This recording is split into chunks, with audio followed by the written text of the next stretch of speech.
म्हणून हिंदू धर्मावरती ग्लानी यायला लागली। पण वत्सरूपी पृथ्वी ब्रह्मापाशी जाय नेत्रीवाय तोय सांग तसे दिदलाशे त्रास ऋषी मुनी सुरवा न पूजिते देवा कोणी म्हणून जगाच्या मालकाने अवतार धारण घ्यायचं ठरवलं। यदा यदा धर्मस्य जगाच्या मालकाने अवतार घेतला। पण कोणाच्या पोटी जगाचा मला अवताराला येत असतो?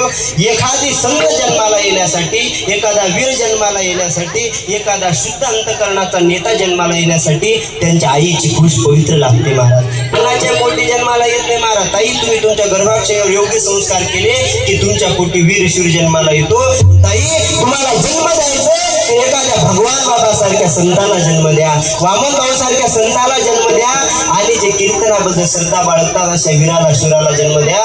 जर तुम्ही एखाद्या आतंकवाद्याला जन्म न देण्यापेक्षा तुम्ही तशा राहिल्या तरी चालेल। अरे भगवान तेरे दरबार में फरियाद पैदा करते हैं, हे भगवान तेरे दरबार में फरियाद करते हैं मत ताई तुमच्यात एवढी ताकत है। निंदा मत कर नारी की, नारी रतन की खान, जिस नारी से पैदा हुए सुख भीष्म और हनुमान सुख लागते। त्या ठिकाणी वसुदेवाने देवकी मातेच्या पोटी कृष्ण भगवान परमात्म्याने अवतार धारण करायचं ठरवलं आणि त्या ठिकाणी कृष्ण भगवान परमात्मा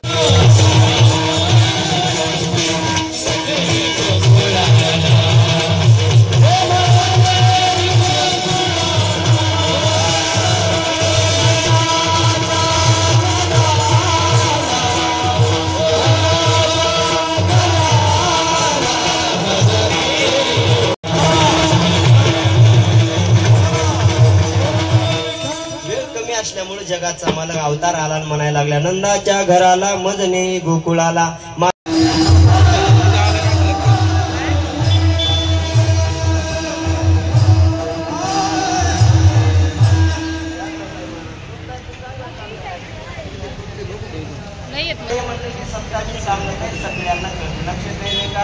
मंदिराची परिपूर्णता कशामध्ये? मंदिराचं बांधकाम झालं म्हणजे मंदिराची परिपूर्णता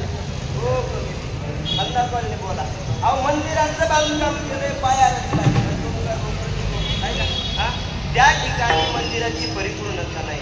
मंदिराला त्या ठिकाणी कलर दिला म्हणजे पूर्ण आहे का? नाही महाराज। मंदिराची परिपूर्णता कशामध्ये? ज्ञानोबा मंदिराच्या कामा